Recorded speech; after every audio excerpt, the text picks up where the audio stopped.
I'd like to say hello to everybody, and I'm glad to be here. And my name is Gladys Favel, and I'm from the Poundmaker Cree Nation. Maybe what I should tell is about my grandfather. His name was Tom Favel, and he was the chief for Poundmaker Cree Nation for 33 years. And he's the one that introduced me to work with because before this is 1967 when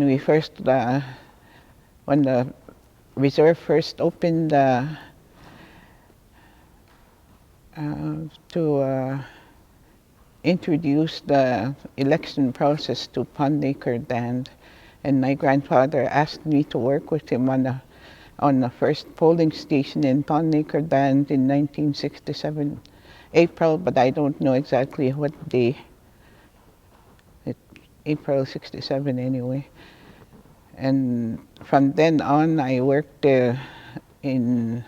helped with lots of elections. I worked with different polling stations all over. I even worked here in Battleford, North Battleford, Sweetgrass, and I worked a lot. I did a lot of that kind of work in Poundmaker from that till I retired.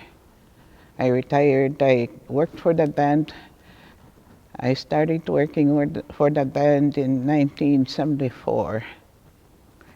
I worked as a teacher aide for 4 years when I started.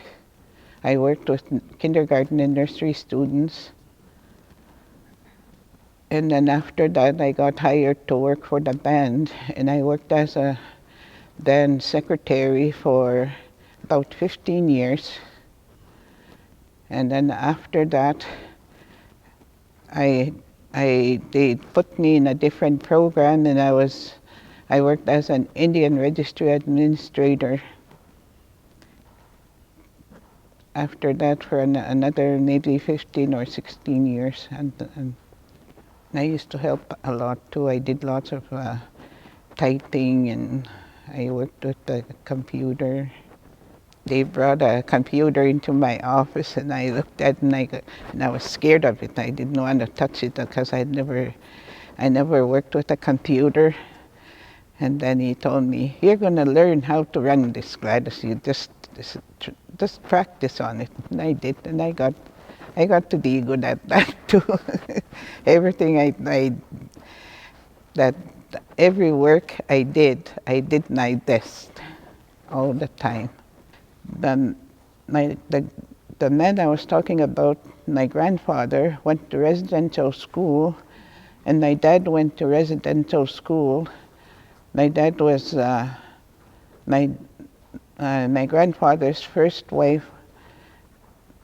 They only had my dad, and when my dad was 3 months old, his mother passed away. So my dad was put in a residential school when he was 3 years old. So my dad didn't really know anything. He wasn't informed anything about Indian culture.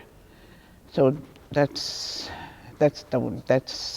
why I wasn't informed on that. But then the man that I lived with, my kid's dad, was really cultural. That's where I learned some Indian culture. But from my parents, I didn't learn very much from my grandfather.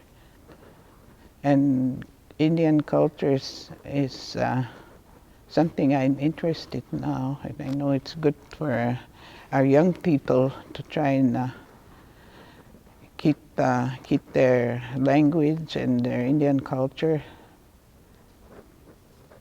But the Indian language disappeared when my daughter here, that's sitting here, was a little girl. When she started school, she knew Cree. She talked only Cree before she went to school. And as soon as she started school, she went to a cut knife school. And then she just started talking English from there. I couldn't do anything because that's all they learned. That's how they lost their their native language. All the young people around her age, they started on that. And I maybe it was sort of my fault too that she didn't keep her language. Like, I thought that she had to speak English in order to to be like she was in a white school, white people's school, and I thought that's what she had to learn, was to learn how to speak English. So all my kids that went to school lost their language. None of them speak Cree now. And I guess I didn't really support the cultural part, because I spoke English most of the time I was working. When I was answering phones for 15 or 16 years, all I did was talk English. So it seems that's a language that I favor. Like, I like speaking English. Because when I talk Cree, my grandkids and my great-grandkids laugh at me because they can't understand what I'm saying. So it's hard to keep the Indian language nowadays, because all the kids, the young people, have lost their Indian language, and it's hard. It's only us old people don't understand our language and speak it. When I went to school, I never went to residential school. That was I guess, a good part of my life. We had a residential school where all the kids from Poundmaker used to go to the Delmos residential school. But when I was 6 years old, that following fall, I was supposed to go to residential school, and the school burnt down. So I never went to residential school. And I didn't go to school till I was close to 9 years old, because we didn't have a school on the reserve. It was being built, but they didn't finish building the Poundmaker Day School. It's still standing. That school where I started school in 1949, still there. It's still standing, but they use it for different functions. Like, they used to use it as a dance hall, meetings, anything like it, but it's still there. It's still in good condition. The day school, Poundmaker, the first Poundmaker Day School. And that's the only school I attended, was Poundmaker Day School on the reserve. And when I started high school, I went to a convent here in Battleford. That's the nuns, run by the nuns, because there was two convents. There was one convent in Battleford and one in North Battleford, and I went to the one in Battleford. That's where I took my high school, grade 9 to grade 12. And I took 3 years of university classes. I wanted to be a teacher, but I couldn't, I couldn't go to the right school, I guess. And I just stayed home, and I started having children. And I love my children. I had 3 sons and 1 daughter. My oldest son, I lost my oldest son. But that's the reason why I guess I'm sitting here and not doing any cultural stuff. Like, I go to feasts. I like going to feasts, and I put at feasts too. That stuff, but the Sundance ceremonies, I don't participate in those, because I never learned how. I never learned, because my mother and father weren't really into that. Like, my dad was already probably lost his culture. My dad was a hard worker, because he was a farmer. He farmed his own land, and since I was the middle person in our family, like, there was 9 of us. There was my brother, that's Pauline's dad. He was the oldest one.